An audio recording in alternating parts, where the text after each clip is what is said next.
सगळे दगड खोटे, सपशेल खोटे. अरे हा, हे असं कधी लक्षातच आलं नाही माझ्या. इतकंच नाही रे जोजो, तर हे जे काही समुद्री तण दिसत आहेत ना, हे सुद्धा खोटेच आहेत रे. पण मानवी हाताने बनवलेल्या हौदात जन्मलेले तुम्ही, तुम्हाला काय कळणार रे खराखुरा निसर्ग. मला खराखुरा निसर्ग असतो तरी कसा. काका सांग ना, आणि सांग ना रे काका, आणि प्लीज ना सांग ना. ऐक, खरा निसर्ग ना हा जिवंत, तो हलतो, वाढतो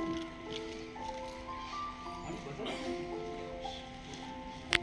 खरं तर तिथं जगायला मिळणं हेच खरं जगणं. मला आठवतं 40 वर्षापूर्वी जेव्हा हे आम्ही मत्स्यालयात आलो होतो ना, तेव्हा हे मत्स्यालय मला सुद्धा स्वर्गच वाटत होतं.